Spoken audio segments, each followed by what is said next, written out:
Radio with Gorgeous George and Gold. This is what we doing while we do it, baby. We rollin'!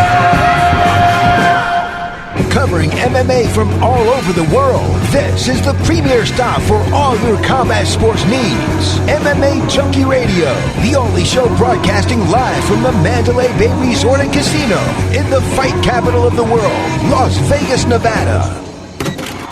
The lights are on and the mics are hot. It's time to get your MMA fix, junkies. Take it away, Big John. Gorgeous George and Goes, are you ready? Junkie Nation, are you ready? Well, let's get it on. Live from the fight capital of the world, inside the beautiful Mandalay Bay Race and Sportsbook, this is MMA Junkie Radio, the only show that matters. I am Goes. No George today, no Dan Tom today, but my partner in crime, Richard Hunter, he came in, he's co-hosting with me. How you doing, Richard? Hey, Goes, I'm so excited to be here. Any day that I get to guest host MMA Junkie Radio is a good day. Yeah? Yep. Phone Booth Fighting is where you can find Richard. Yes. He's been doing that podcast for how long now? Almost 4 years. 4 years? Yep, I believe September. We need to acknowledge our official anniversary. Yeah? I don't think we're quite ready for a Phone Booth Fighting gathering. I don't think we're quite ready for a phone booth fighter gathering yet. Phone Booth Fighter Gathering. Yeah. But we need to at least start acknowledging the anniversary. I think it comes around in September every year. Yeah? Mm-hmm. Well, 4 years. Congratulations. Thank you. Appreciate it. And I appreciate you coming in here and hosting. Of Anytime. course, we always have Jumbo Josh. He's in the background. Tonight, Gabby is being Gabulous. She is womanning the ship. Is that how you say it? Oh, yeah. Whoa Manning. I like that. Gabby, you cool with that? Whoa Manning? Womanning. Can no? I? Oh, sure. Well, what would we say? No, that's solid. I like that. No womanning? I'm steering the ship. Steering the ship? But people need Yeah. to know that. Yeah, but okay. Whoa Manning is empowering. Yeah. Yeah. Because it feels like something I can't do. Mm-hmm. I could steer a ship, Mm-hmm. but I couldn't woman it. Mm-mm. You could I just. I would hope not. All you'd be able to do is mansplain. Yeah. That's the opposite of Whoa Manning. Mm-hmm. See? Wow.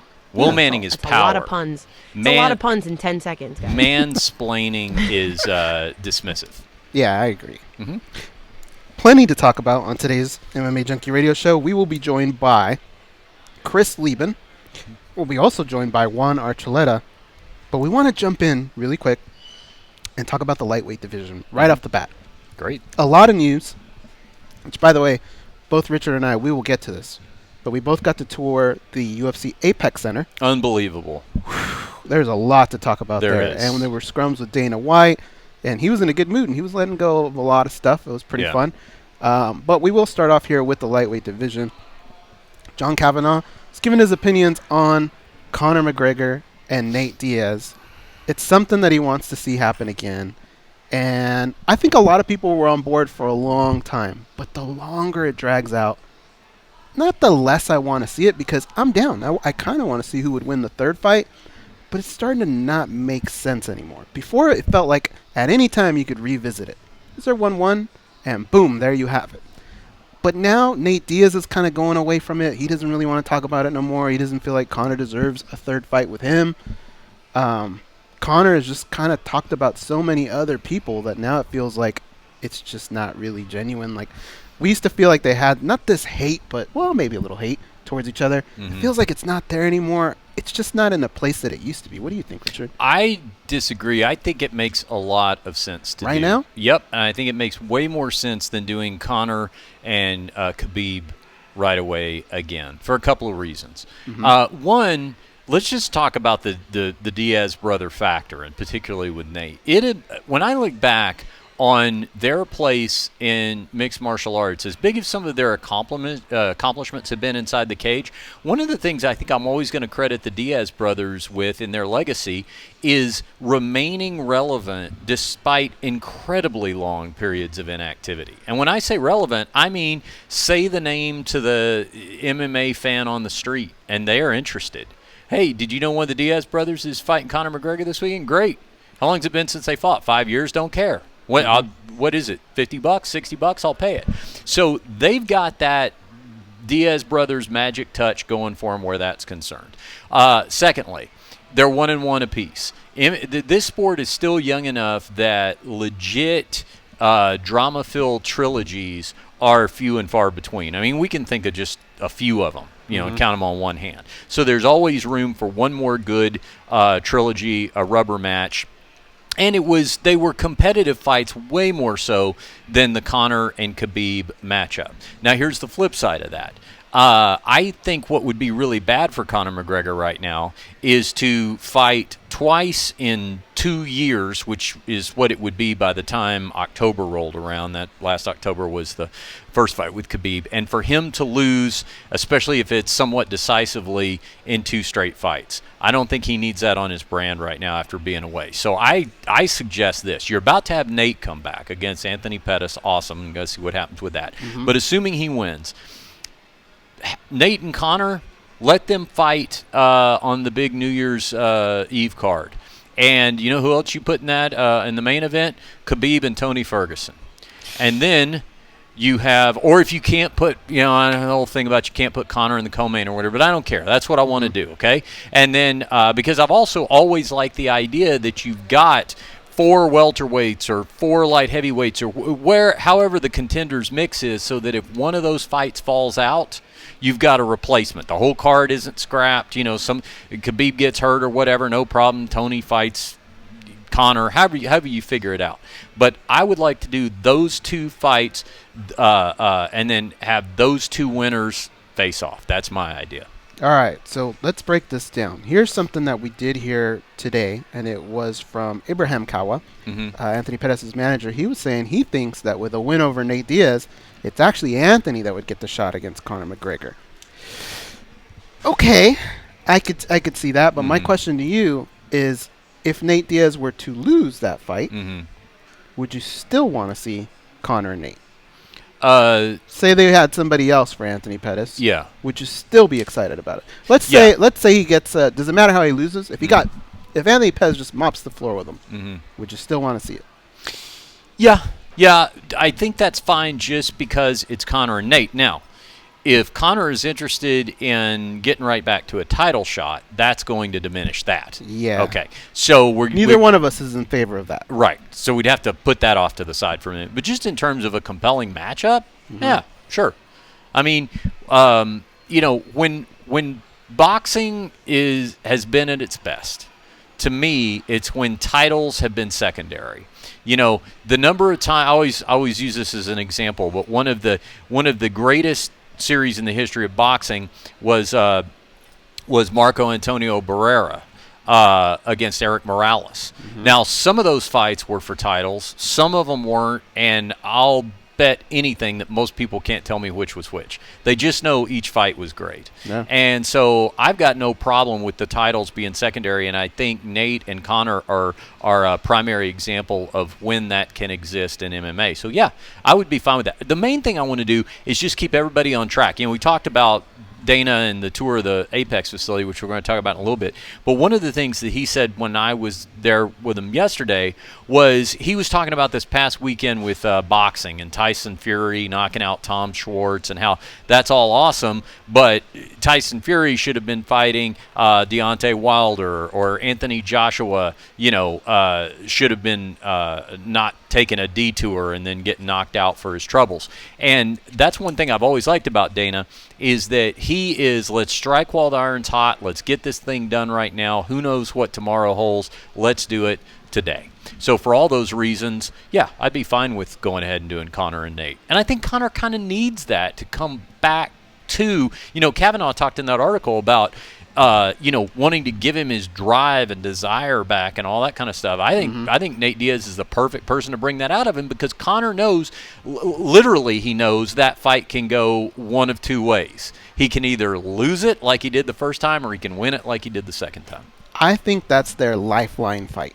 And what I mean by that is, if for some reason, say they match up Justin Gaethje and Conor, he can always lose, I think, one more fight. And with one more loss, people are really going to start to question this guy. But you always have that bailout of Nate Diaz. So I feel like they're going to try and go in another direction. And once Conor gets that loss where we all go, wait a minute, this is a little too much. He hasn't won in a long time here. That's where you hit him with Nate, and then I think he seals off sails off into the sunset. Because I don't know how long he's going to want to do this either. I mean, he's got his proper 12, which, by the way, at the Apex, I don't know if you noticed, it's top shelf in that suite. He's making money in other places, Is he? Yeah, we were talking about this in regards to other sports. Yeah. Gorgeous George asked the question, how much is too much? These contracts that these big players are getting, LeBron James, Anthony Davis, these guys. And when you're us, or when you were them coming out of high school or college, you work hard because you want to earn a lot of money. You want to buy those mansions, those cars that you see, all that stuff. But once you get them, do you really train just as hard as you did? I mean, yeah, you want to win a championship, but after a while, I think it's human nature. You just kind of take your foot off the gas a little bit. Well, and I think that's where Conor's at. I think he's taking his foot off the gas a little bit because he's got a lot of money. It's so hard. All that money he made off of Mayweather and then come back and fight for what he gets at the UFC, it's not the same. It's got to hurt. One of two things to keep in mind with that. Yes, I agree in that you're creating distractions for yourself that didn't exist before. Everybody, more or less, eventually gets the family or has a couple of kids or, this kind of stuff that comes. That's distracting enough for anybody. Now you start layering on top of this thing extra business ventures, particularly if you're going to be involved in it. But, and I'm the cynic here, but I will always say, any of these people can run out of money at any time. I may live to regret it, but I honestly believe we're going to see the day where Floyd Mayweather goes broke. So if Mike Tyson can do it and MC Hammer or whoever, it can happen to anybody. And the thing is, maybe Conor's doing great. Maybe Conor is super on top of his books and he sits there with his green visor and his adding machine every night and balances the books. That's how he does his accounts? Maybe he does, and that'd be great. I'd love to know that that's happening, but I also know that the bigger these things can get, the farther away they can get from any direct supervision of the person who's got the most to lose. And just as sure as maybe he's super wealthy, rich, and will never need to fight again, he could also at some point be like, hey, it'd be nice to have that Khabib 2 payday again. Now you got me thinking, what else is in that room? So he's got his green visor. He's got the little accounting thing with the little lever. He's wearing it. For some reason, he's wearing a garter on his... What was the deal with that? They all wear it. Yeah. I don't know why you had that. I think that may... Is there a Thomas guide in the background somewhere? I could be wrong about this. I think it might have been back in the day the alternative to rolling up your sleeve, because you could push that garter up and make the bottom part of the sleeve kind of taut. As opposed to baggy and catching on stuff. Maybe, I don't know. It's a theory. You got to have a mustache, too, right? Wasn't allowed back then. Yes. You'd have to grow a mustache for that to work. Maybe a cigar somewhere, or at least an ashtray. All right. Does it bother you at all that Dana White, even though, he keeps saying, it appears Tony will be next, but he doesn't really just say it, right? No, you got to see. He's next. Does it bother you that he doesn't say it? Yeah, you know why? Because we got to see how it plays out. That's the thing. This That's is as close as we've gotten, right? Yeah. But why can't he just say it? I don't know. He's got. He's got. We'll see how it plays out. The old one used to be in the mix. Do you remember in the mix? Talk about when people were in the mix. I don't know. I like that about. I was thinking about this yesterday when we were just on that. I like that guy. I've always liked him. Dana White? Yes, I've always had good... They wouldn't be where they're at without him. No. They couldn't have done it. But, I've always had good personal interaction with him. He always gets you excited about whatever he's talking about. And I know he's a promoter. I know that everything isn't going to always be the most awesome thing ever. But it always hooks me. Yeah. Well, I'll tell you what. We got a lot to talk about on today's show, but you can always join in at 877-FIGHT-93. That's 877-344-4893. If you want to talk to myself, want to talk to Richard, if you have a different opinion on this whole Conor McGregor situation, who's going to be next? Nate Diaz, Anthony Pettis could fight him. Who knows where this is all going to end up, but you're welcome to join in, call in, let us know. We're going to take a quick break, but when we come back, we're going to talk a little Dana White's Contender Series. That's going on today. It's happening right now. And it's actually one of our most enjoyable times of the year here in Vegas. It's fun to go to these events and check it out. A lot of good fighters come out of these. So we're going to take a quick commercial break. We will be right back here on MMA Junkie Radio, Sirius XM, Fight Nation 156. White Nation.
Excitement in your Vitamix. Add ice, and you get MMA Junkie Radio. Rachel Barber hits the airwaves after the final out of tonight's College World Series games with audio from the locker room in Omaha, as well as the latest headlines in college sports. Sports World on College Sports Tonight, ESPNU Radio, Sirius XM 84. I'm going to tell you what, Richard. Gabby doesn't know this, but every show, I kind of have a scorecard based on her music.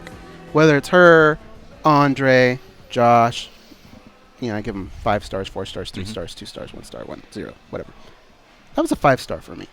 Tears for Fears was awesome. Yeah. Especially in the MTV music video era.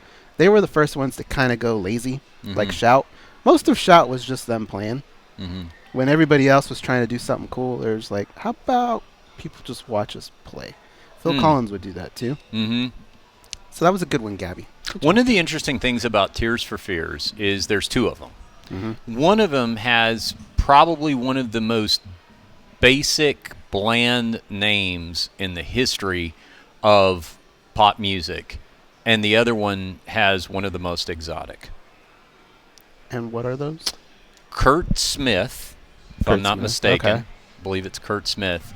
And Roland Orzabal. Whoa. How about that? You didn't see that coming. Which one's the one with the curly? That's Roland Orzabal. That's who I would imagine. In fact, I think they're down to 1 Tear for Fear, and I think it's Roland Orzabal. Oh, really? Yeah, I'll look that up, but I don't think those 2 are simpatico anymore. I could be wrong. Oh, wow. Like Wham? Exactly. Speaking of anonymous other guys, Andrew Ridgely, anyone? Yeah. That's a good reference. All right. So we teased it a little bit. Dana White's Contender Series. It's actually going on right now at the UFC Apex Center. You heard me right. The UFC Apex Center. Get ready to hear that a lot in mixed martial arts. The way this used to work, Dana White's Contender Series, it would be at the old Tough Gym, which was located kind of roughly behind the Palms in a little industrial area where you really didn't know where it was. Right, where you saw every episode of The Ultimate Fighter, that gym with the jerseys hanging up, and Dana White comes in there and asks you if you want to be an effing fighter and all that. That's where it happened. Doors are made out of styrofoam. Yeah. It's one of those places where you walk in and you go, okay, they walked in and said, can we rent this and let's try and do this. Now they're in a new building. Okay, and this new building was put together by them. And when you walk in, the first thing you think is, this was a shell, and they said, this is how we're going to do it, because everything is laid out perfectly. It is awesome. I'm telling you, when you walk in, you'll still have that feel where you get to see the Ultimate Fighter jerseys. You have one section that's all the American-based ones, and then you have a hallway that has the international seasons. Jerseys are still up. And then you walk into this big room. In this big room, how can I explain it? What is it? I'll tell you what it looked like to me. It looked like the set of a game show. Okay. Remember Who Wants to Be a Millionaire? Is that the one with the platform? Yeah, they sat in that round thing and they faced each other, and the audience was like 360 degrees around them. Right. Think of that, but with a cage. And the ambient lighting is exactly suited to that, how the crowd would not be exactly lit, but you could see them in silhouette. And they're in like different little levels for some reason. You're right. It does kind of look exactly like that. And you walk in there, you're pretty wowed because you know right away what's about to happen in this place. I know Dana White has teased before that they're going to possibly do comedy shows, concerts, but this place was specifically built for fights, and you get that feeling when you walk in. I toured it today. Richard toured it yesterday. And as you're walking through the building, that's all it is. Everything is dedicated to fights. The locker rooms are real locker rooms, places where guys can warm up. They're no longer rooms that were meant, for a locksmith or whatever, and they just put mats on the floor and on the wall. Everything is done perfectly, and so you're going to hear this Apex Center a lot. That is where Dana White's Contender Series is. This is Season 3. It's the first episode. They lost a fight, so they're down to 4 fights. But I think it's going to be fun. I think it's going to be fun every week. They definitely took it to a new level. There's so many things. We have notes that we kind of took on the arena. Or was that what we were going to call it? Would we just call it a center? Or? Maybe. I'd call it like a complex. Complex, yeah. It's right across the street from the UFC PI. Yeah. So it's right there. That whole place is going to end up being kind of like a campus, really, when you think about it. Because now they're teasing another building that they're going to put up, which they're not giving us too much info on. Do you know what I hear could be? Go ahead. On that land? Yeah. Could I interest you in a hotel? Okay. What kind of hotel? One that is for fighters that are so like dorms kind of? Yeah, I'm not saying other people couldn't stay there. Maybe you do a little boutique thing, but yes, because the whole thing with the Performance Institute and the fighters are coming there and they get free access to all the state-of-the-art stuff. The only thing that they have to provide if they come here to Las Vegas at this point is their own lodging. They have to get a hotel or stay with a coach or something like that. I think that's the next step. That's maybe something I hear. Would you think that, say, I don't know, if there's 10 floors, the top 3 would be for fighters and the rest for you and I if we wanted to stay at the UFC hotel? Yeah. And then you got a little fantasy camp style experience going on. That is badass. So today, Dana White actually mentioned that somebody had asked him the question, have you ever considered to opening, now that you have so much more space, would you ever open this up to the public? And he gave us a look like, it's always been open to the public, which I didn't know. But he said, they never really said that it wasn't open to the public. And he said the last 2 seasons, people would just show up and they would say, all right, and they just kind of sit them there. Really? I don't know that I saw too many, but I do know this. There were times where I think you're supposed to have 4 people that you can bring. Yeah. And they can cheer you on. That's like your family, your friends, or whatever. There were groups that seemed that they were a little bigger, and there were some people that were just rooting for everyone. So maybe it's been like this the whole time. But anyways, as soon as he said it, Obviously, people tweeted out, that's pretty big news. You can just actually show up and watch these fights. That sounds like and the then right policy. away they said, we're kind of at max capacity here. I was going to say, that sounds like the policy here at the MMA Junkie studios. It is, really. It really is. You just kind of walk in, and all you got to do is show us the app, let us know you're a junkie, and you can sit in and watch the show. But, Richard, why don't we do this? We are going to give some keys to success for what we believe, because we've been to a lot of these, what we think it takes for you to win that contract. Because just winning your fight doesn't mean you're going to get the contract. Okay? So why don't we do it in parts? Because we're going to be coming up soon here on Juan Archuleta, and we want to be on time. But I'll give one, you give one. What do you think? Okay. All right. So here's one thing that I thought about. One of my keys to success is you got to get in there and you got to walk the facility. If you're a fighter, you're not going to be used to fighting in this type of environment. You're used to a lot of noise. Here, it's super quiet. You can hear everybody in that room talking. You have your coaches. They're as loud as can be. But you also have your friends and family and your opponent's friends and family. And your opponent's friends and family are usually pretty loud. And they're getting in your face. And they're saying things like, he's going to quit. He can't do this. He can't do it. It's a weird environment. I would say get in there, walk it, get a feel for it. Because if you walk in the way Richard and I have our first time when we walked in there, it's a lot to take in all at once. It's very weird. Dana White's right there, Sean Shelby, Mick Maynard, they're all sitting right there. It's sensory overload. I would say get in there and walk all around it. Get a feel for the cage. It's also the smaller cage. They're in a bigger facility, but they didn't opt to get the bigger cage. They stuck with the small cage. Interesting. Okay, I'll give you one that maybe kind of relates to that one. Okay. And it's that the thing that has always struck me about seeing those fights in the old Ultimate Fighter gym and now over, I'm sure, at the Apex facility once I take one in, is that it is such a small environment. It's basically like being in a gym. If you were watching sparring in a cage at ATT or Greg Jackson's, or even here in town, Extreme Couture or Syndicate, it's about that size more or less in terms of you're going to be in this kind of big warehouse and people are going to be standing around a cage watching a fight. But the difference is it's always sparring. If you've ever been in an MMA gym, even if there's two pros in there and it's the last week of hard sparring before they're the main event on a UFC pay-per-view, it's still sparring. It's not a professional fight. They're not trying to knock each other unconscious. This is different. This is a pro fight. This is going on your record. You damn well better be trying to knock somebody unconscious. And to see that level, that 100% level of pugilism in a small warehouse, basically, even if you do have 50, 75 people in there, whatever, is everything is magnified in terms of the volume, like you said, not only from the crowd, but also from the fighters. I'll use a stand-up comedy analogy, okay?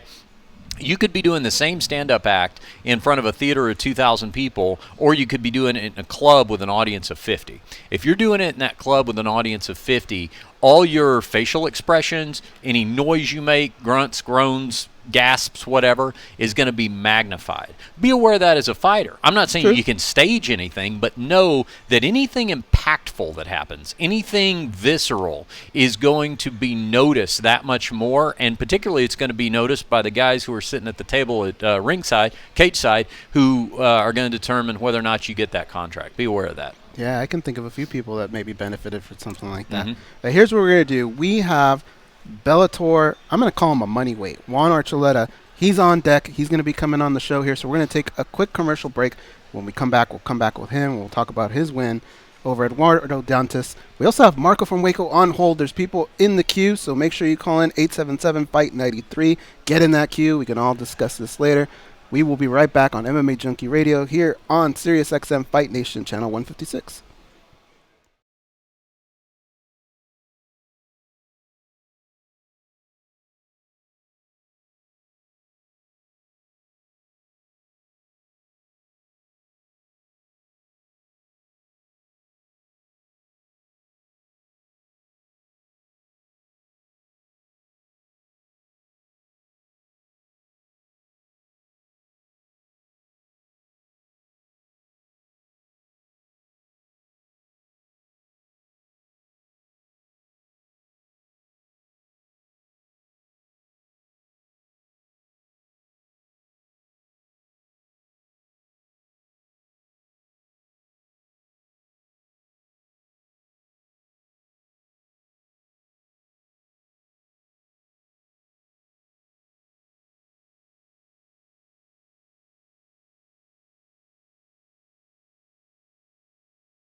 Of the second round in this featherweight fight, and it's Archuleta that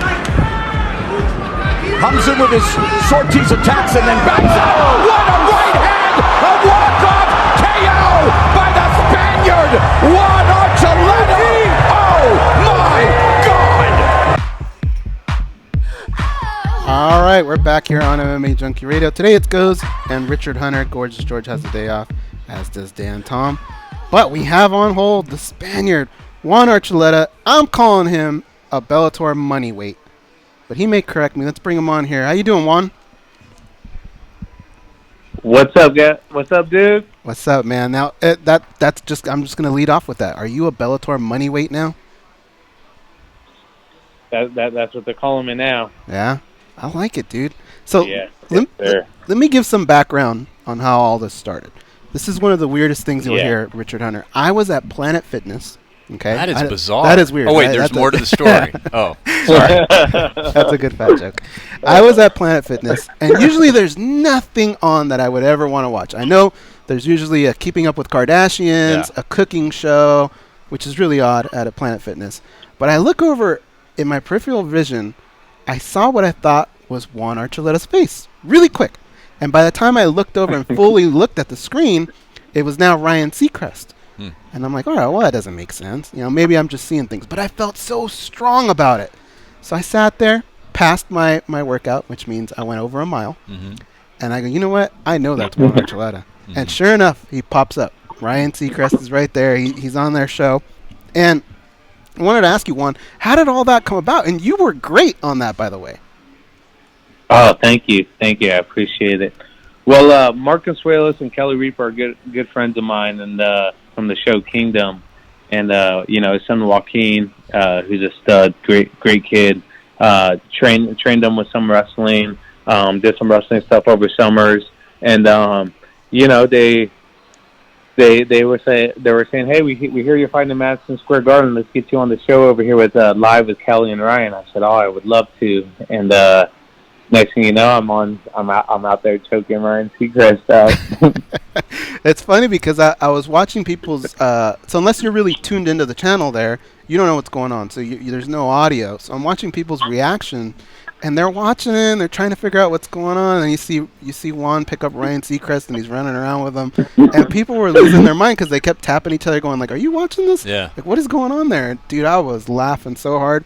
You did great on there, man, but you did even better in the fight. The fight was insane. It was quick, but boy, was it brutal. And Eduardo Dantas, that guy's no joke. That guy's tough. You guys were throwing leather. You were exchanging, but you caught him, and you put him out right away. There was no follow-up needed. Can you talk about that finishing sequence with him? Is that something that maybe you saw in video, or because it really was the perfect shot? Yeah, TJ was gone most of my camp for the fight with Eduardo Dantas, and when he got back, he said, hey, I really think we need to fight this guy like I fought Renan Barão. I said, absolutely. I've been watching a lot of film with your fight with Renan, and I agree. And I've been watching a lot of Eduardo Dantas. They both know Vinyao, have to plant to throw. He's like, all right. I said, I feel comfortable with you making the game plan on the feet, and I'll work the ground and pound and stuff with Paul Herrera and Joe Stevenson. And he said, all right, let's do it. So the next 3 weeks before the fight, got to work with Cub as well, Cub Swanson and TJ Dillashaw and also Raymond Daniels about the movement, keeping your feet moving. But as far as the punching ability was TJ just embedding into my head about that overhand, either left or overhand right, that's going to put him away. And sure enough, man, it landed so clean that it felt like I was just shadow boxing, and when it landed, and they put him away. So the fight ends, and you say all the perfect things afterwards as well. And I'm thinking, you're still in New York now, right? Yeah, right now I'm actually in Eric Sampson's office. We were hanging out talking about the guy who used to do Echo, and we're just hanging out, talking and just socializing about future projects and stuff. So yeah, I'm still in New York. So has the high worn off yet? Because you're still there. You have momentum now in your career. A great knockout like that. Add in the fact that you did it in Madison Square Garden in New York. We talked about what you did going into the fight. Has that high wore off yet? Honestly, no, man. I was just telling Eric right now, I said, man, I still can't believe I got knocked out at Madison Square Garden. I said, I'm still living in a dream right now. Like, out of all places, this happens at Madison Square Garden. Like, I was just telling them, I said, man, I was telling myself, because he came with me to work out before, and I was telling him, man, I got to do something. I was telling myself, I got to do something crazy. I got to do something crazy in this fight and just stick in the pocket and exchange with them and just make it a memorable fight. And then I see, my good friend Aaron, what happened with him, and I was like, oh man, I don't want that to happen to me though. So I got to move my feet, and then everything just clicked at the right time, and it just helped me remind me of just be me, just go out there and be me, and then I was, and I was able to put him away. Bellator featherweight. Juan Archuleta joins us here on the program. He got a win over Eduardo Dantas at Bellator 222. Richard Hunter from Phone Booth Fighting. What do you have for Juan Archuleta? Well, Juan, I was thinking about with the call out for the Horiguchi fight at the end of your fight. What's so interesting about this, and I think you deserve a lot of credit for it, is the fact that you guys, you in particular, are kind of carving your own storyline here. It seems kind of silly to say that somebody who's on an 18-fight winning streak has to, have a little promotion in terms of getting people aware of it. But, such is the challenge in the modern-day world of MMA. And I think it's really impressive that you're really carving that, that you're creating this sort of idea of a storyline, because you're looking at what Horiguchi did and saying, hey, he's a two-promotion champion. This is the perfect person for me to call out, but also I've got the record to back up that challenge. I felt like I sort of organically saw a dream match get made that night that wasn't already on everybody's radar. Are you of a similar mind to that? That hey, it's like a blank canvas. The guy a little earlier did something very impressive. Let me go out and do something very impressive, and then you know what? We can manufacture this thing out of whole cloth right here on live television. Yeah, I'll tell you what. If I would have went out there and got the decision, I would have been like, okay, I'm still stuck in the whatever the promoter has for me. I would have played that card. But you know what? I went out and knocked out a two-time champ. Yeah. Like, what makes sense for me next is a title fight. Whether either way, I'm fighting for two titles in my next fight. I'm either fighting Pitbull for the 45 and 55-pound belt, or I'm fighting Horiguchi for the Risen and the Bellator belt. Like, there's no way around it anymore. I put in my due diligence. I'm not asking for anything I don't deserve. I've already done the build-up phase. I already have the backup. I've already won titles. I'm the first person ever in MMA history to win 4 titles in 4 different weight classes. Mm-hmm. Like, that's already been done before. These guys with 2 belts, that's cool. Yeah, like, you did 2 belts in two weight classes. Cool. Like, good job for you. I've done something that's never been done before. And now I'm really going to do something that's never been done before. And going after Horiguchi is the next step, Who else is he going to fight when he goes back to Risen that makes sense? What, is he going to go up and fight out 45 and fight someone like Kawajiri or fight one of those guys and be overmatched and outmatched and lose or possibly get a decision? No, the answer is to fight an 18-fight winning streak guy that could drop down to 135 and challenge you for your titles. Like, that's what people want to see. Japan is known for mixed martial arts. They're known for having great matchups. Wanderlei Silva, Dan Henderson, Vitor Belfort, Anderson. So, like, the list goes on the matchups they've had out there. Rampage versus, Fedor, Crow Cop. Look at all those matchups they've had in Japan before. Me and him are going to add to that legacy of bringing these super fights to Japan and then bringing them back to the States to take that title back from him and putting it back in the promotion of Bellator's hands. That's just, there's no way around it. There's no more running. There's no more running from Juan Archuleta if you have the title.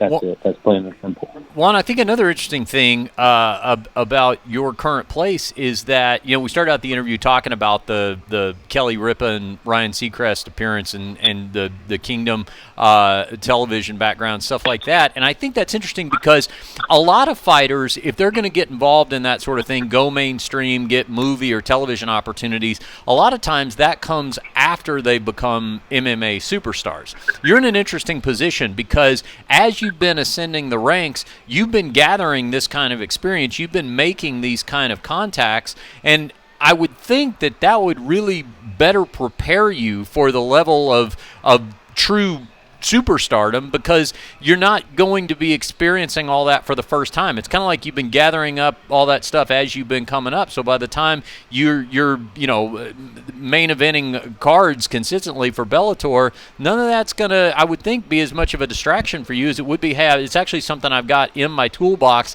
that I can bring in terms of experience to help promote these fights.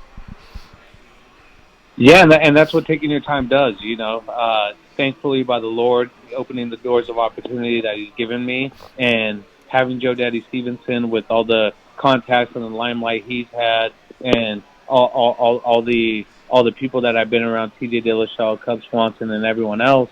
I've taken my time in this sport. I've grown up and utilized everyone's information and added it in, or everyone's advice and added it into my career. These people aren't around me because I'm an MMA fighter. These people are hung out with me and believe in me because of the hard work I put in, that the hard work and the advice that they've given me and me utilizing it into my career, and it shows.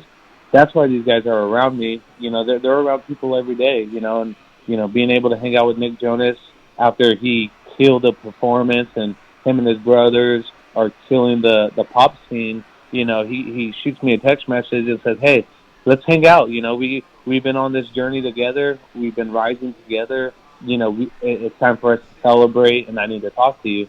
And he was just letting me know, that this is my opportunity now. This is what everything we've worked so hard to do is time to cash in.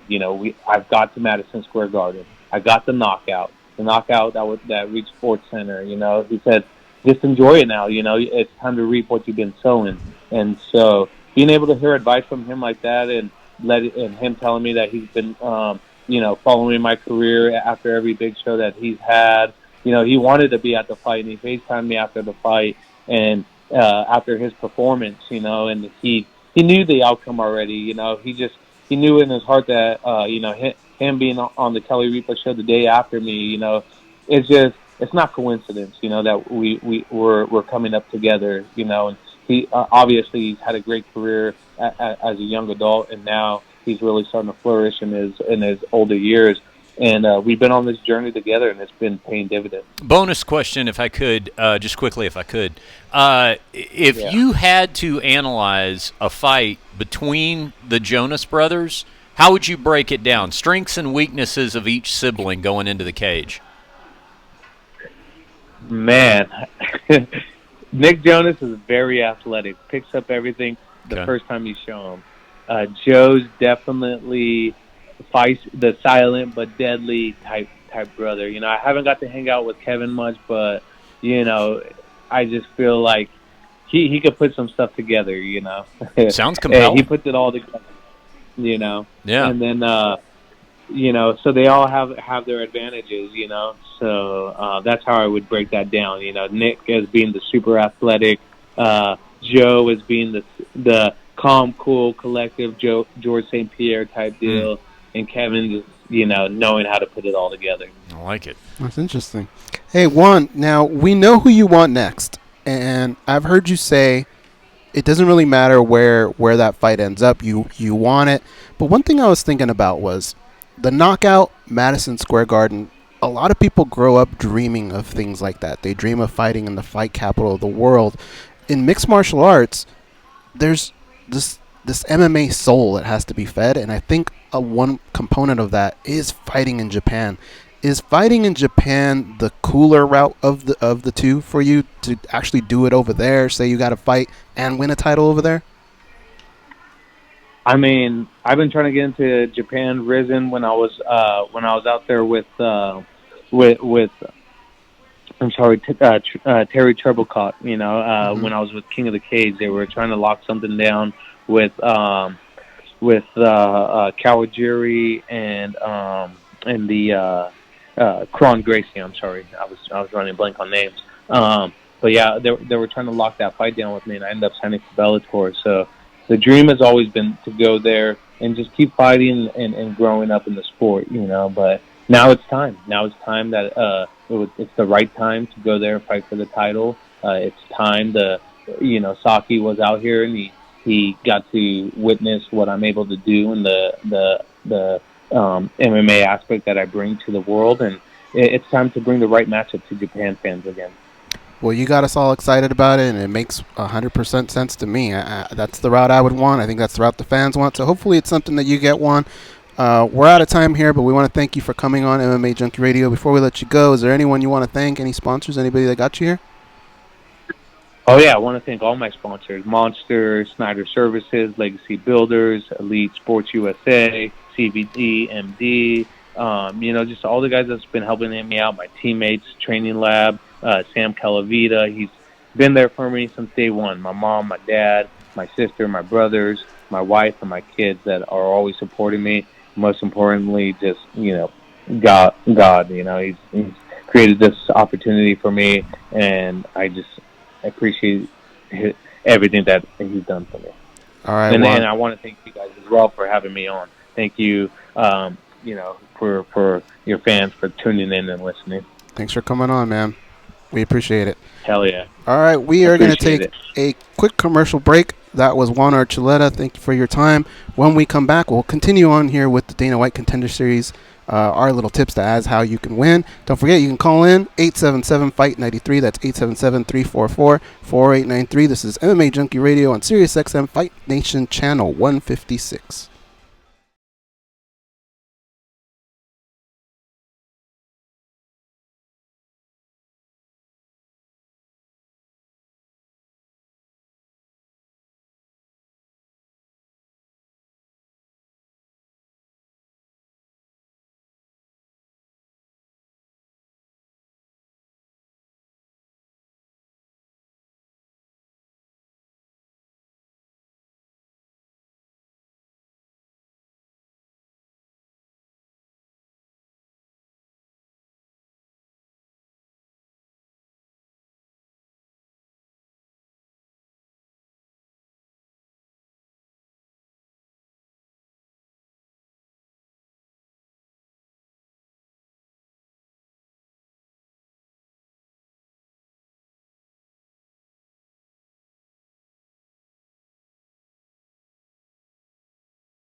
Garcia seemingly can't agree on anything. Everybody knows it's duck season. Rabbit season. Duck season. Rabbit season. Whether it's food. Less filling. Tastes great. Less filling. Tastes great. Gambling. Always bet on black. I like red. Black. Red. Black. Red. Black, dummy. Or even social media. Instagram. Snapchat. Instagram. Snapchat. The same applies to the biggest stories in MMA. Time for MMA Junkie Radio's Daily Debate. That's right, it's Daily Debate time. Today's Daily Debate question for the MMA Junkie audience.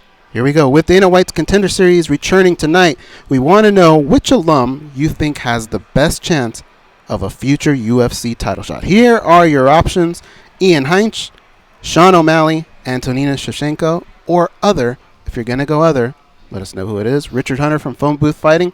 Who you got? Sean O'Malley for me. This is actually a fairly easy one just because I think of those options, he's the one who's already gotten the most exposure, established himself the furthest in terms of the character that he is, not the fighter that he is, but also the personality that he is, the character that he is. So I just think he's a little further ahead in the game than the others. Really, when you think about it, there has been an influx of talent through Dana White's Contender Series. There's a lot of names out there. I'm going to go with Johnny Walker. Okay. I feel like at some point he's going to have... I didn't think about him. His division is so heavy at the top. You know, John Jones has been running through a lot of people. But they all kind of pick each other off. And I think he's going to get there. And I think when he gets there, he'll even have a decent shot at dethroning the champion. But I think he will get there, whether it's soon or later. I think eventually he does get there. There are some other names out there that are poking around, but I feel like he's probably one of the ones that are further along in the pecking order. And don't forget, you know, anytime you're talking about quick rises, you got to think of the heavyweight division. Mm-hmm. I know he's not a popular name, but Greg Hardy, if those guys are picking each other off at the top, a couple wins, I think he could maybe slip in there, especially the way they promote him. But my choice is going to be Johnny Walker. Yeah, Greg Hardy had already done a lot to establish himself as a character prior to his tenure with the UFC. So if we're looking just purely on who benefited the most from the Contender Series, you know what? If I had not already locked in my vote, I don't know if it's permissible with the commission, but you just swayed me. I'd change it to Johnny Walker. I wasn't even thinking of him because he was in the other category. Well, here is what Junkie Nation had to say. They went 56% went with Sean O'Malley, 18% went with Antonina Shevchenko, 13% went with Ian Heinz, and 13% went with other. If you'd have put Johnny Walker's name on there, I would have been curious to see what happened. I think, a lot of people like them. They're Sean O'Malley. Yeah. The UFC likes their Sean O'Malley. Yeah, and he may have still won it, but I'll bet he wouldn't have won it going away with 56%. True. Johnny Walker is a very strong entry on that. There you have it. That's today's Daily Debate. Thank you to everybody who voted. We appreciate your time. We are going to take a quick phone call here from Marco from Waco. He's been waiting on hold. Let's do that. Marco from Waco, what's up? Marco from Waco, ¿qué pasa, vatos? What's up, man? So my vote is for Johnny Walker, not because he's going to beat John Jones, but because John Jones is going to move to heavyweight, and that spot is going to open up on a vacant freaking championship. Antonina, as long as her sister is the champion, she's not going to smell that championship. And O'Malley's in a tough division, dude. So, yeah. Hey, the Apex. I asked this earlier, but nobody gave me a good answer. How big is the capacity for that? What is the maximum capacity for the Apex? It was full of people. You know, watching, spectating. I don't know if they went with a maximum capacity, but I think the number that I thought was getting thrown out was 1,500 over and over, right? Around there. They said if they cleared out now this would be for a concert or something like that. If they cleared out all the seats and it was just standing room only and then a stage at the end of the room, they were talking about 1,500 people in there. But the way it's structured now with the cage and all the seating and everything, what would you say, comfortably 500? Yeah, they'd have to bring in risers in the back and really elevate that. But you could get 500 people in there without being absolutely jam-packed shoulder to shoulder. Yeah. But, hey, Marco, thank you very much for the phone call. We are going to take this last break here of this hour. It's MMA Junkie Radio on SiriusXM Fight Nation Channel 156. We'll continue the discussion. Phone in 877-FIGHT-93, 877-344-4893. We will be right back.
To when I first moved to Vegas, I was driving back to California almost every other weekend. As I'm driving home, a song came on the radio. That song I will write down and I will show you, but I will not say what it was. Okay. I started crying.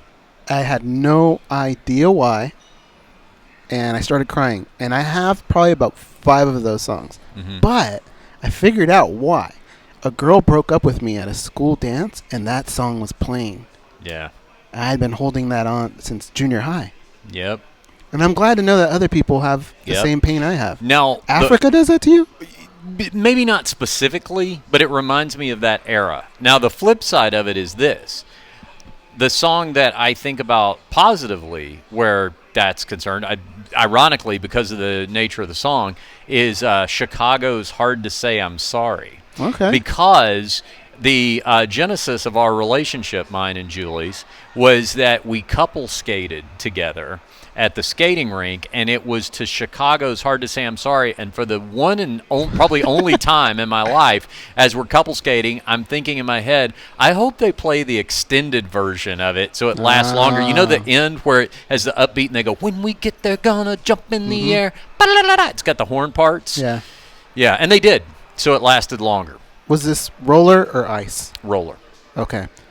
I have a little game, and it could probably, we'll use that, but there's also a skate rink called the Spearmint Rhino where you would want to play this game as well. Certain songs are longer than others. If you ever hear Purple Rain, grab someone by the hand, and that's when you go. That's when you get the most value for your lap like dance? 8-minute lap dance. I don't know what that is. 8 minutes, 9 minutes, or whatever that song, I'm right? Inagata Devita. Of course, she's going to be about Rhapsody. 58 years old, but whatever. That's when you grab the girl's hand if you're in junior high or high school, and you go, hey, you want to dance? Those are the type of songs you got to go with. Oh, yeah. You want to stay away from anything Bobby Brown. That's going to last 2.5 minutes, 3 minutes. Certainly no Ramones. No, I hear that you're come in and on, out. I'm like, it's not even time for us to get to know each other. Gabby, do you have a cry song? Something that makes you emotional? I would... Honestly, this is going to sound so millennial, so I don't even know if I want to say it. Okay. But Did you ever see, I forget the movie where they talk about how Wrecking Ball by Miley Cyrus makes you feel everything? Wrecking Ball. It makes you feel everything. Like they say, you could cry to it, you could run to it, you could party to it. Like that's what it is. Like, it is a good song. It's funny, I've seen people do all that. Everything she's talking about to that song. Let me fix that for you, Gabby. Just Google the YouTube video of Ron Jeremy doing Miley Cyrus's Wrecking Ball, and it'll fix it for you. That'll ruin it for me. No shirt? Worse. Okay. Yeah. A tiny, cut, basically the same outfit that Miley Cyrus has on the video, he's wearing. Who else did that? Somebody else did a parody of that, right? Really? I thought it was an MMA person in one of the World MMA Awards or something. Yeah, that's do you know what I'm talking about? They would do. Oh, man, I can't remember who it was. Now, you're not thinking of when Ben Askren did that, I'm sorry, whatever that was. Is it too late to say I'm sorry? That's a Justin Bieber song. Is it? You know how I know that? Because Frank's daughter, Bella, likes Justin Bieber. And when we're all in the car together with the mirrors, somehow she knows how to control the radio via Bluetooth from the back seat. And so she'll play Justin Bieber and override whatever is on the stereo. So you'll hear that one, you'll hear that one, and then you hear, give it to the company.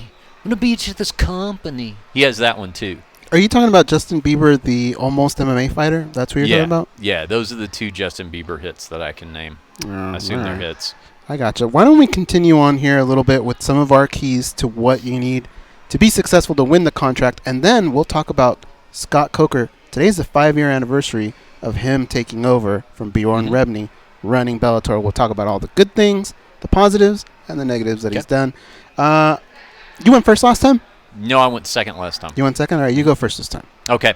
This is actually, I think, the most important thing in terms of winning that contract. And again, I mean, I'm not counting as an important factor winning your fight, right? Yeah. That's kind of a given. This is a different beast, That's the free space on the MMA bingo card that is Dana White's Tuesday Night Contender Series. But the most important thing I can think of is the fact that, to me, this is like a lightning round of an entire season's worth of exposure on the Ultimate Fighter series. But the benefit is you're not one of however many guys in a house. It's not one of however many episodes. It's one fight, one episode, and you've got to treat it like that. You've got to treat it like this is like the equivalent to you being on the Ultimate Fighter if you had one scene on the entire season and one fight. And you got to treat it that way. Now, you got to walk a line. You can't be cartoonish over the top. Like if, the second coming of Colby Covington came on there with cutting a wrestling promo, I think that would be too over the top. But you do need to make yourself stand out. And I think about guys that have stood out. Sean O'Malley, Sadiq Yusuf. To me, his post-fight interview, his backstory, all that was very instrumental in kind of introducing his story, of being, his family and all that sort of thing from a different country. I think all that was very important. Nick Newell lost his fight, but even in that, getting that story out there, I think if anything, kind of kept him in the conversation about, do we see him in the UFC at some point or another? So I think that is the most important thing as far as an intangible that's sort of outside the realm of obviously needing to go a win. That's a good one. This one may not make sense. I know a lot of you are going to say, well, that's tough to do. It is. But this is a unique situation. You don't want to be too quick. You don't want to go in and start someone in 10 seconds because as unforgettable as that'll be, the matchmakers are still ultimately, they're going to get rid of somebody on that roster for you, okay? And they need to know more about you. This is a storytelling scenario. So I would say, come out there and take your time. If you have many tools in your arsenal, try and use them all. Show them that you got some wrestling, you got some striking. You want to go for that finish, but I would say don't go too quickly because there's been a few times where guys have been in and out, and the matchmakers have said, it looked great, but I don't know if his opponent was just really bad or if he's just phenomenal. It takes some time to kind of get to know what it is you have so that you can give them that type of contract. So I would say feel your opponent out a little bit. Show off some of your striking early. Maybe go for a takedown, show off some of your wrestling. If you got a ground game, try and finish via submission. If not, ground and pound, get them out. But I would say your sweet spot is somewhere around 2 minutes in the first round. Mm-hmm. What do you think of that? That's a good one. Yeah. That makes sense. I think we can continue on with this throughout the show. Mm-hmm. There's definitely a lot of things you could do. Like I said, this is a different animal as Dana White's Contender Series. But what I do want to bring up is Bellator. And today is the 5-year anniversary of President Scott Coker. He has now had a run of Bellator for 5 years. He took over for Bjorn Rebney.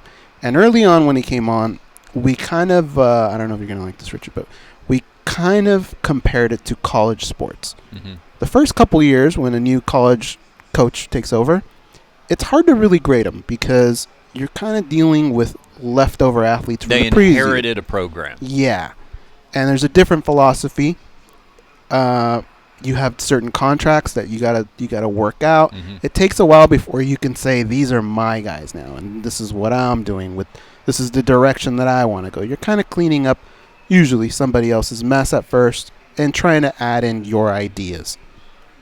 So after about 3 years, I think is when you can fairly judge someone in that position and say, all right, this guy's doing a good job, or this guy's not. You could be doing better. But we're going to go over some of the pros and the cons of what Scott Coker's been able to do in 5 years. Feel free to chime in at any moment. Yep. I'm going to go with a couple pros first. I love that he brought back the Grand Prix. If there's something that he has always done, whether it was in kickboxing or in Strikeforce, he's always been kind of an outside-the-box thinker. And this sport started in tournament format. And it didn't always work out. You know, sometimes you would get alternates there in that championship fight, but we got to go through these growing pains. And Scott kind of figured out a way to really, when you think about their Grand Prix, they've gone off fairly well. You know, usually there's something bad that happens, injuries, timing, all that sort of stuff. So far, not too bad. He brought back Grand Prix. I'm excited about it. So far, they've been pretty good. You got a pro that you can think of? Yeah, for sure. First of all, let me just preface this by saying I'm a huge fan of what Scott Coker has done, and there's very limited criticisms I would have about any of it. I think he's just overall done a fantastic job taking over Bellator, especially taking it over from kind of where it was, which I definitely didn't think was in a good place. But if we want to point to specifics, one of the things that I've liked about him is I think he has struck a great balance between blue chip recruits turning into legitimate stars. We just talked to one earlier, Juan Archuleta, having people like that on the roster, you know, all the way up to career guys with them like Michael Chandler. Pete, what I'm talking about is guys who other organizations from the UFC on down would love to have. Used to, there weren't a lot of those in Bellator. Now there are. Now you can name a number of them. But combining that with some legends, with some big names, you know, some guys who maybe aren't, they're past the point of, you know, contending for a UFC title or something like that, but they've still got great fights left in them. They're still very bankable names, and creating a great blend of those when they come together. So a lot of those cards, they're not just focused on one fight that's got a couple of marquee names in it that maybe have been past their prime, and also not just a couple of names who, boy, this is going to be a great fight if only people understood why. A lot of times there's a great blend balance of both, and I think that should be directly attributed to Scott Coker, because I don't think that's something they had prior to his tenure. I like that. There was a blend of talent. You got guys like Gegard Mousasi, Rampage, Vanderlei Chael, Tito, Phil Davis, Frank Mir, Rory McDonald, Fedor Emelianenko, Matt Mitrione, Lyoto Machida, tons of them. But you're right, they do kind of overlap, come in different styles, different eras. I think they're guys that didn't have that feel of, well, their tenure's done here with the UFC, so now let's take them. I think a lot of those guys, like, who wouldn't have wanted to continue seeing Rory McDonald and Phil Davis still in the UFC?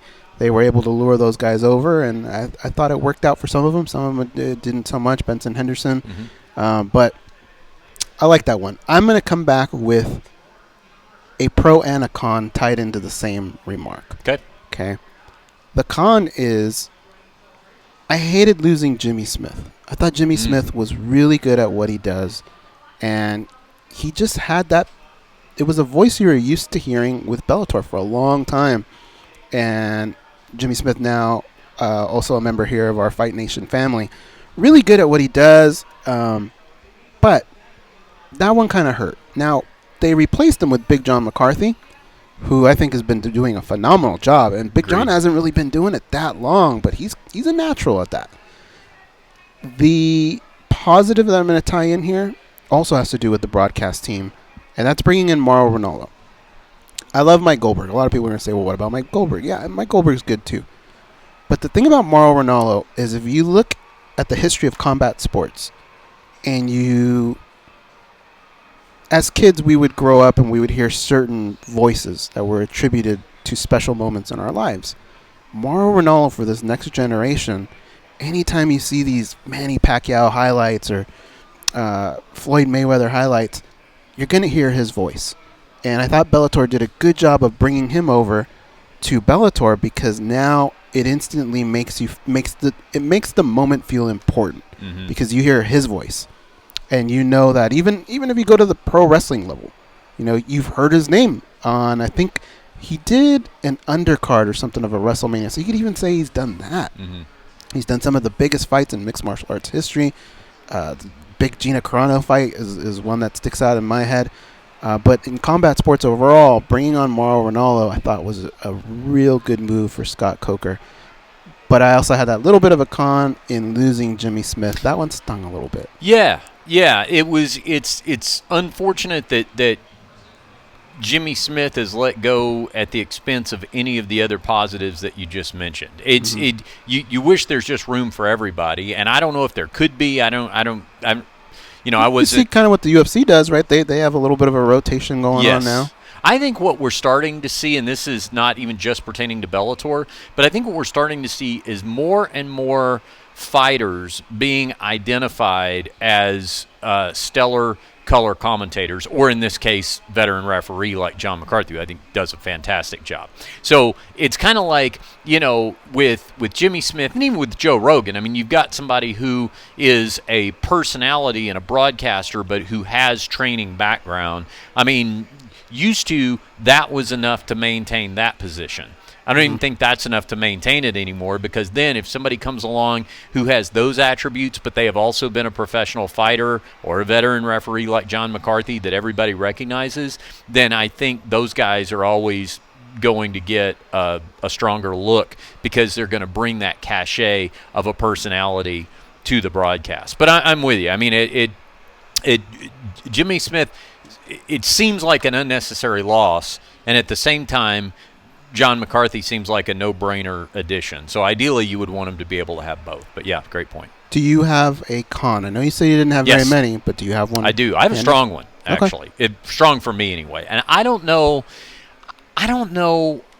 if I'm yelling at the wind about this stuff, because this is actually going to tie in, if we have time left in the show, we go back to talking about Apex and Dana White. I had a somewhat confusing conversation about their version of this yesterday. The apps, okay? I don't understand what is going on with the zone. Okay? And when I say I don't understand it, Frank and I had Scott Coker himself on our Phone Booth Fighting podcast when they did the deal with the zone. I understood the concept of what they were doing because the UFC has Fight Pass and there's ESPN Plus. I haven't had cable forever now, or satellite or anything. I just do the apps, and that's great. And of course, you and I are going to have all the apps, all the fighting apps, because that's what we do for a job. But lots of people are just watching these things as fans, and so I need an understanding of, okay, what does one app offer over the other? And more importantly, when do I need this app? I don't understand when there's going to be a Bellator card. Sometimes the fight is on Paramount, and sometimes it's on Paramount and DAZN, and sometimes it's just on DAZN. And a lot of times when you look at when the fights are first announced, it's not always clear where it's going to air. They'll tell you where it's going to be, Chicago or whatever, but it's not clear where it airs, so you got to keep an eye on it to try to figure it out. The only thing through deductive reasoning, I think I figured out that anything that involves the welterweight tournament is on DAZN exclusively, but I know there's a card coming up that's about to be on Paramount. It confuses me, and it shouldn't. And if I do this as a job, then it's definitely got to confuse people who don't prioritize it and just enjoy watching it and that sort of thing. That's got to be falling through the cracks. So Joe Schmo who just wants to watch a fight. Yeah, there's got to be some clarity on that. So as much as I welcome the streaming technology, I'm a big fan of that. I like the fact I can just pull up on my phone or whatever, no matter where I'm at. You got to be clear with me on when things are airing on what platform, and more importantly, why. If I'm subscribing to these things month to month, especially with DAZN has gone up to $20 a month if you go month to month with them, unless you sign up for a year commitment. I'm not saying I wouldn't do it just as a fan, but I do need to know why and when. I understand. I think that's a good con point. It was I had something kind of similar yesterday. I had some issues with DAZN as well, but we're going to take a quick commercial break. If you want to join in the conversation, it's 877-FIGHT-93. That's 877-344-4893. When we come back, I'm going to share a con, and it has to do with Heather Hardy and Aaron Pico and the directions that maybe some of these fighters have taken under this leadership. We'll be right back on MMA Junkie Radio, Sirius XM, Fight Nation, Channel 156.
Come on.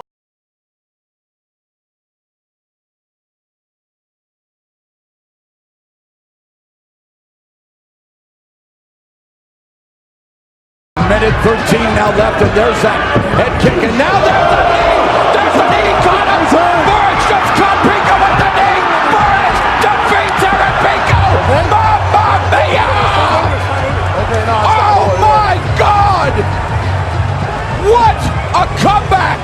And we talked about it! Adam Burridge! And that flying knee knockout, he does it again, John! All right, we're back. MMA Junkie Radio. That clip you just heard was Aaron Pico getting knocked out. Now, this is going to tie in to one of the cons that I have. My con for Bellator, we're continuing here with the Bellator talk. It's the 5-year anniversary of Scott Coker taking over for Bellator. For the most part, I think we've given him pretty good grades. This is one that I feel, and really, I feel like I'm having to search for negatives. They're not just popping up, but this may be one, and that's this up-and-coming talent. You see guys like, it's such a fine line to walk, because you see a guy like Michael Venom Page, and how long were we saying, you need to give him a quality opponent, you need to give him a guy, and then, you finally do, and he's actually not done too bad. Ever since that level of opponents have gone up, I thought he's hung with them. Guys like Aaron Pico, the situation with Benson Henderson when they brought him over, it hasn't always gone their way. In the direction that the fighters that they're putting in front of these fighters that I think they want to promote. They're the next generation of fighter. In Aaron Pico's case, I think a lot of people felt after the last knockout that it wasn't his skills, he just needed time away. And on Aaron's side, he went to a new camp. So he did what a lot of people always come out and say when things aren't going your way, try something new. He went back to his wrestling. That's how he started the fight. It's how he started the second round. He just got caught. But perhaps not being able to rest your head, your brain, that might have been just a little too much for him to come back so soon. And there's certain decisions like that. Heather Hardy is another person on the Bellator roster that this fight did not go her way, and her opponent won the fight, exposing Heather's ground game. Right. I feel like, now I know a lot of people are going to say, well, this is MMA, and you can't just pick and choose matchups that way, but they do it. To say that they don't do it is a lie. They look at certain matchups, and there's certain fighters that they want to push. I don't know how they didn't see that happening. Okay. She got taken down, Heather Hardy, and it was pretty much a 10-8 round. She really didn't know how to get out of certain situations. Yeah. Heather Hardy's a name that you really want to promote. I mean, she's a boxing champion. You had that interesting fight with Anna Hulatan, two fighters that have come over from the boxing world and adapted to mixed martial arts. So if I have a con to give, it would be the manner in which sometimes they promote their fighters. Decisions.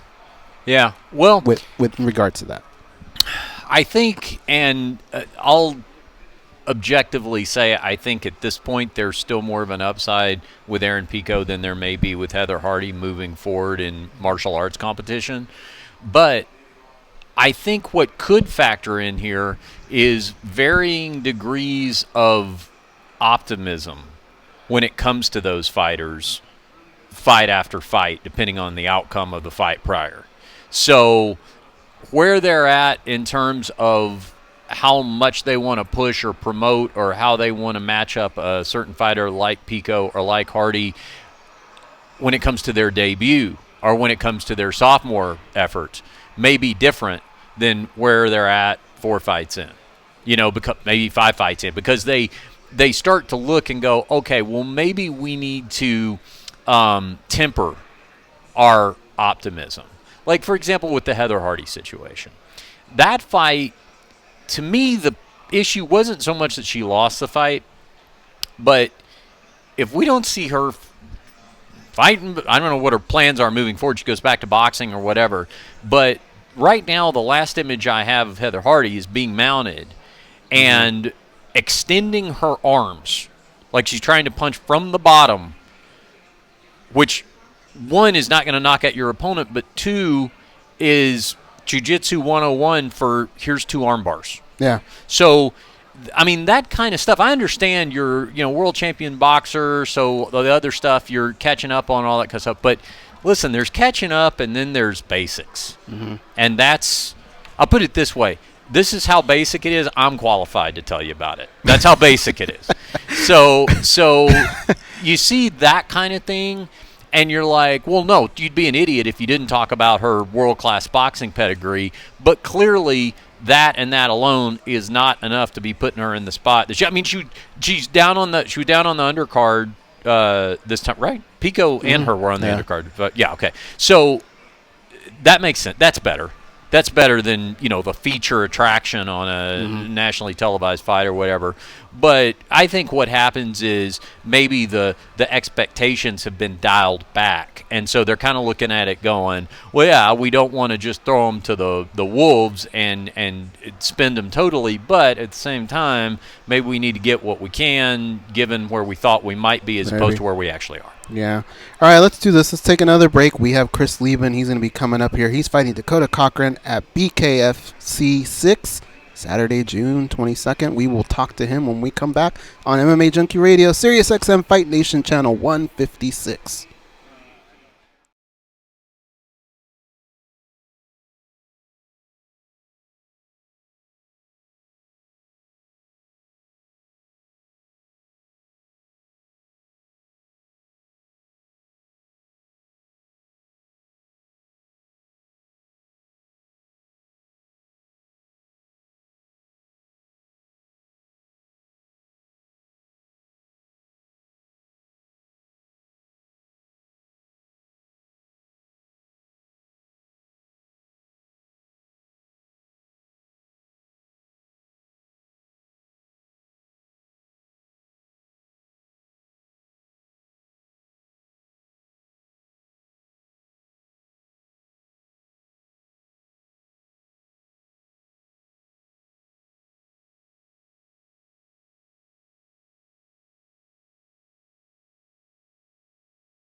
All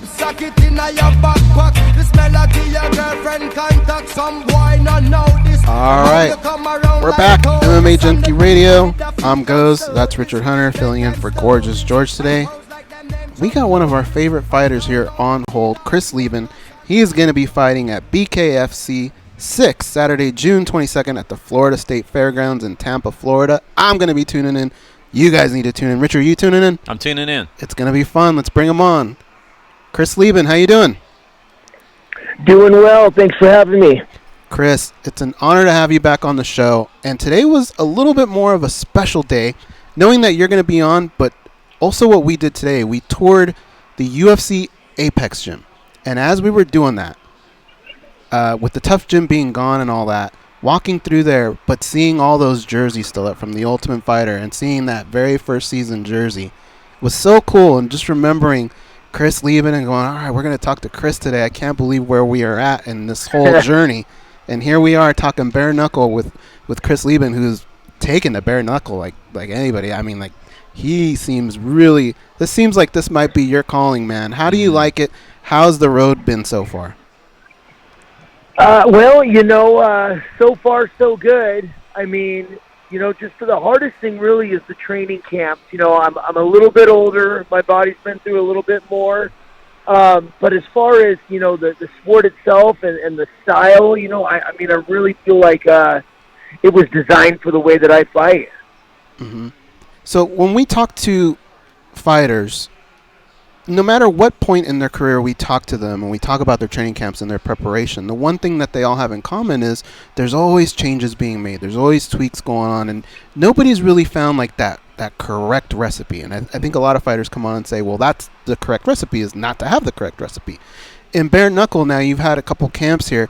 Have you come close to finding out where that sweet spot is in the training? What's going to be able to bring out the best Chris Leben that night? I mean, you're always calculating, you're always looking at what's working, what's not working, what can you improve. I mean, I feel like, if you're not growing, obviously you're dying. We definitely, our last two camps have been successful, so, we're sticking close to that recipe and hoping, with just some minor tweaks here and there, trying to tighten up some things, adjust some stuff. But, yeah, for the most part, I mean, we're professionals. I've been doing this a long time. My coaches have been doing this a long time, and we know the bases we need to cover. Your opponent, of course, that night will be Dakota Cochran. And when we were thinking about preparation for these fights, one question that we ask fighters a lot is the video work. And in BKFC, there's just not that much video that you can go back and watch. I assume you probably have to go back to maybe some MMA video, look for tendencies there. But is that useful at all, or is that just completely different?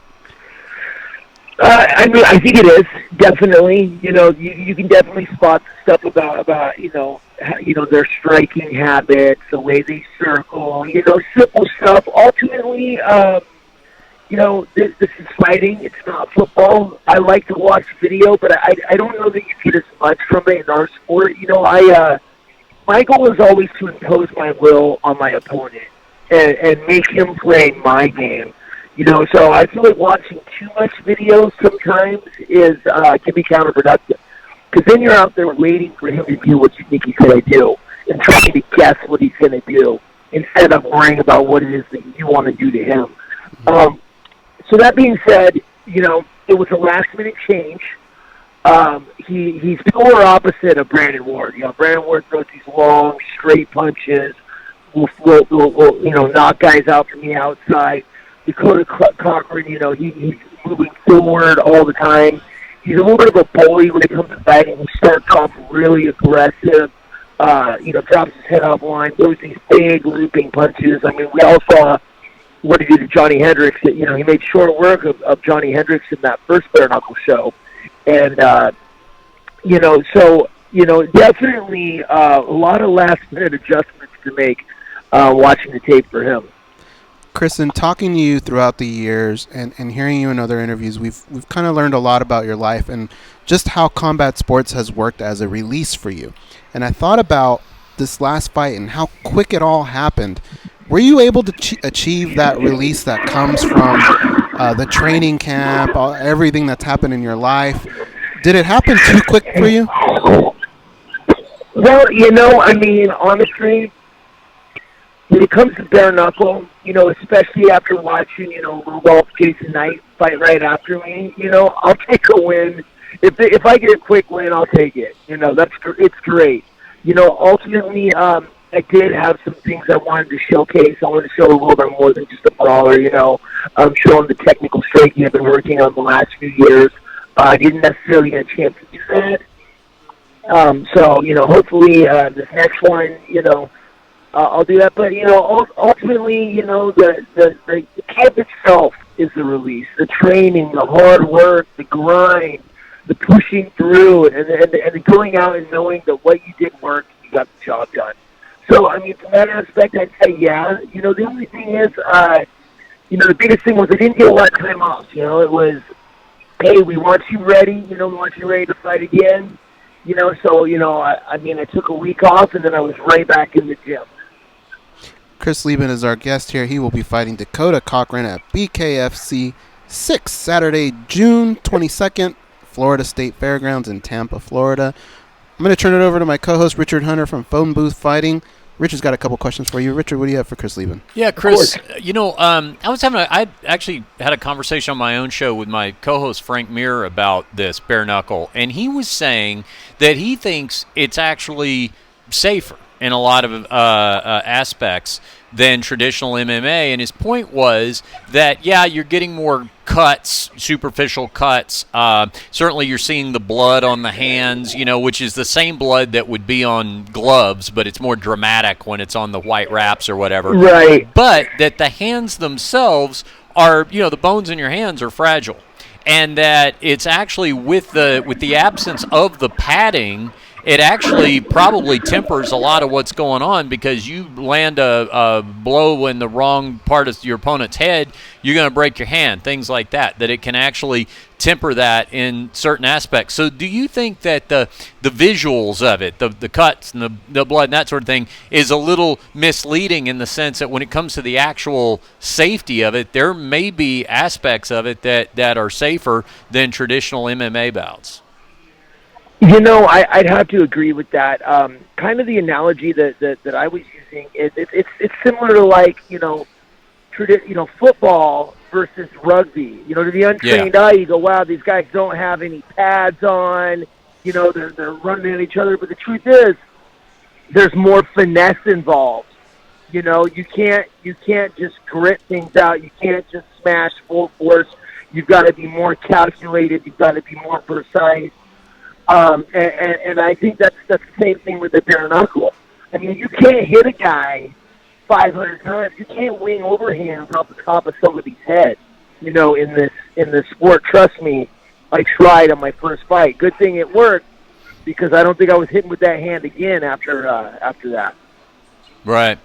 Also from the business aspect, I think this is something that bare knuckle, when it's done right, is really intriguing to a lot of people, and I think particularly this promotion has gotten a lot of momentum headed toward it. Other promotions we've seen have had business issues and things like that. You're a guy who, was in the UFC long enough. I think about it, you were at the beginning there when the thing was still kind of day to day, and hopefully this thing's going to be able to stay afloat. And you got to fight long enough to where you saw the golden era and selling out, big arenas and things like that. So if the bare knuckle promoters sat you down and said, hey, Chris, just from what you've seen in MMA over the years, give us one piece of advice, one thing that we should focus on as an organization, as a sport that's fairly new, but we want to get to that arena sellout level, what would you advise us to do if you had to give them one piece of advice from your experience?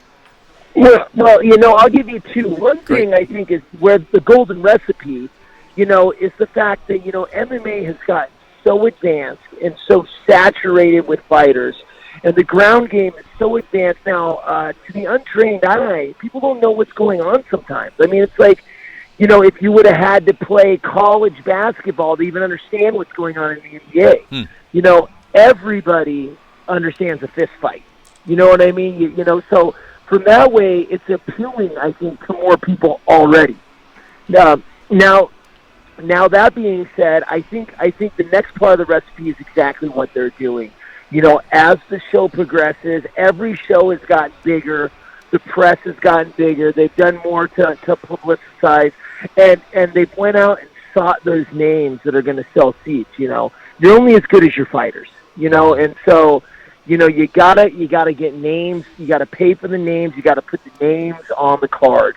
And, you know, I think Bare Knuckle is doing that. So, you know, if they stick to that, if they continue to pay fighters, they continue to get bigger and bigger names, they promote well, just the fact that the sport is, you know, is what it is, I think there's a market for that, and I think it's going to do really well. Chris, just one more question from me. I want to thank you for your time here. I know this is an important matchup you got coming up. I want to ask you about the main event, Paulie Malignaggi and Artem Lobov.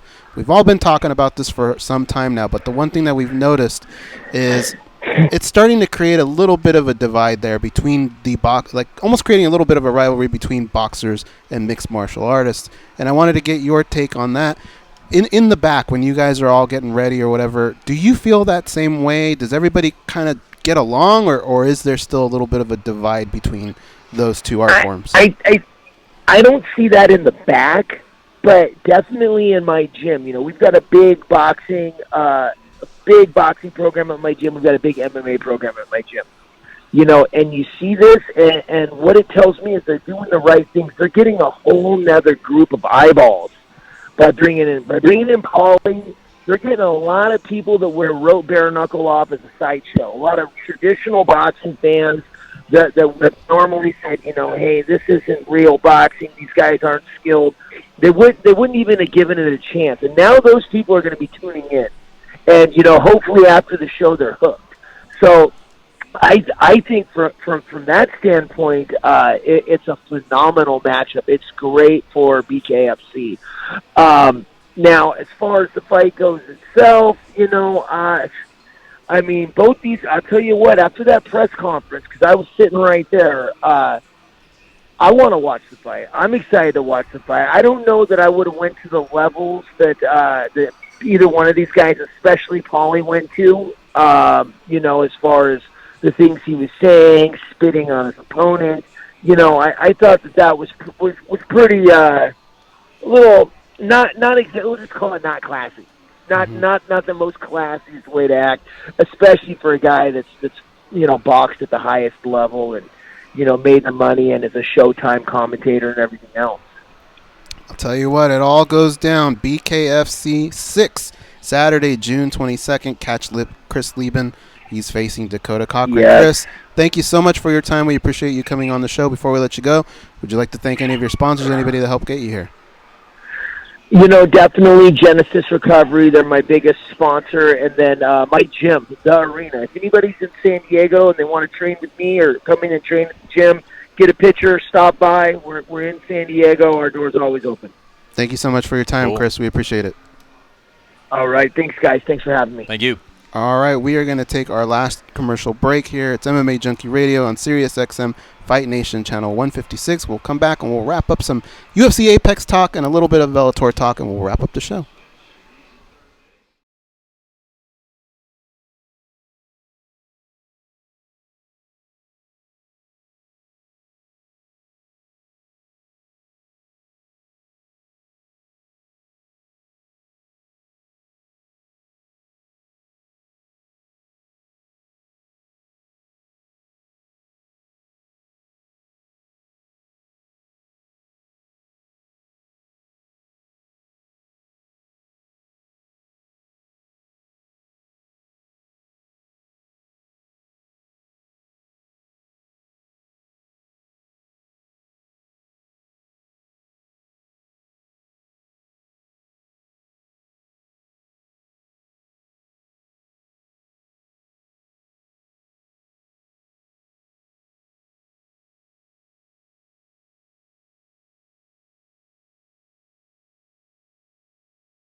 Take it away, boys.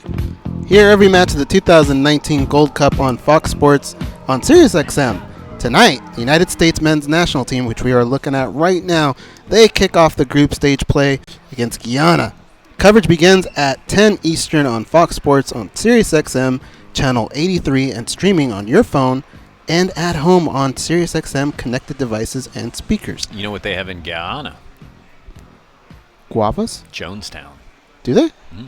That's where Jonestown was. I don't think that's where the soccer team plays. No? I think they've kind of let that area go. You know there's places in, is it Spain, where they have like entire cities that are somewhat modern, but people just don't live in them? No.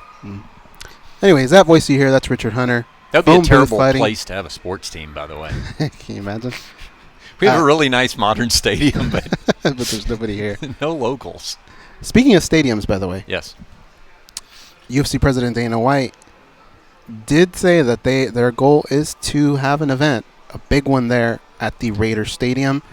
It's not going to take away from T-Mobile because T-Mobile will still be in the loop. I wish we could take away from T-Mobile. You don't like T-Mobile? We are pretty high up there, aren't we? Give me the days of Mandalay Bay and the MGM Grand Garden Arena. You guys don't understand how high we sit when we go. There's no way anybody's above us, right? No. Yeah. We're one step away from being suspended from the Jumbotron. Just looking down like Tom Cruise. Yes. In Mission Impossible. All right, so we got some breaking news here. UFC flyweight Valentina Shevchenko, champion now. She's going to have the opportunity to avenge a loss. And that loss came kind of early in her career. It's against Liz Carmouche. Props to Dan Tom.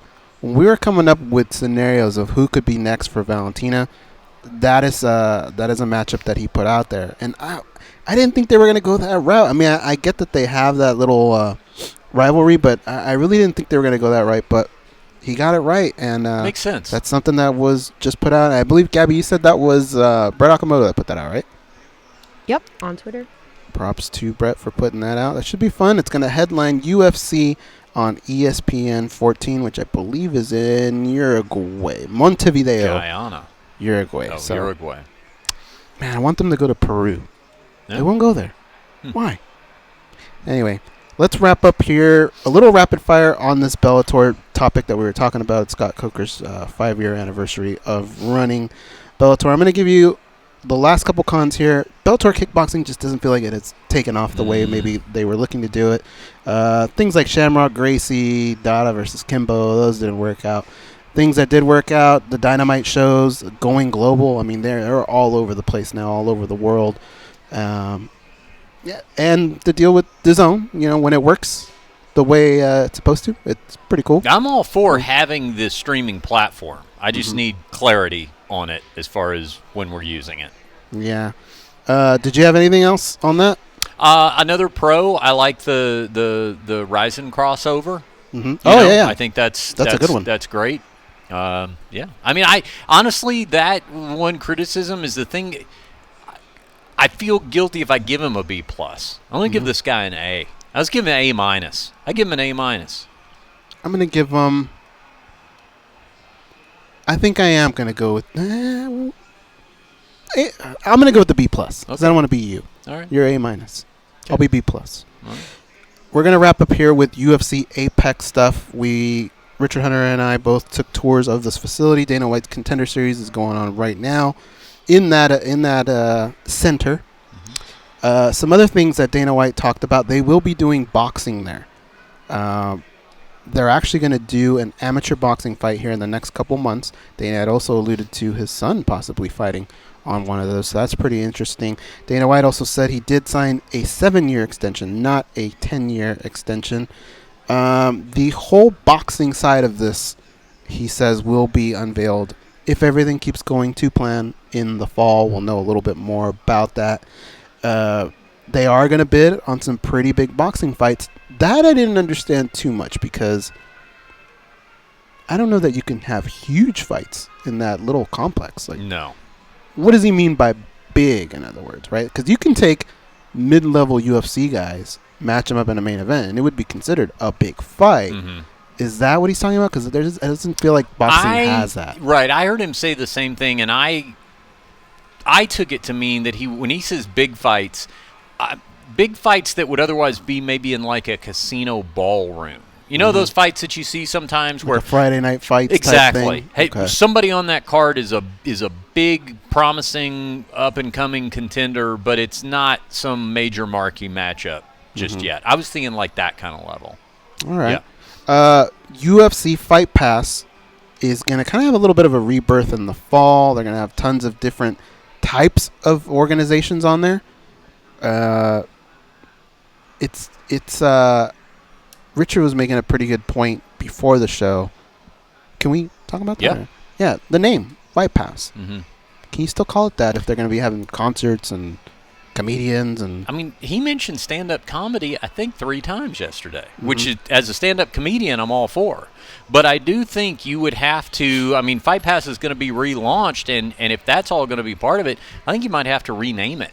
Yeah. Just because it's very specific, the name, as far as the content that I would assume would be on there. So you might have to broaden that out a little bit, yeah. Hybrid, maybe? You come out and warm up the crowd for Dana White's Contender Series? What's the deal with Jello and MMA? Yeah, exactly. I'm in all day on that. Boy, why did you pitch that? What a perfect audience for my hey bobblehead joke.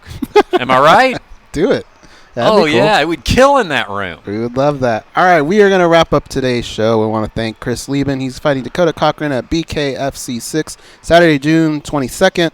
And, of course, Juan Archuleta, who came on. He defeated Eduardo Dantas, said some really cool things. And hopefully he does get that matchup that he wants against Kyoji Horiguchi.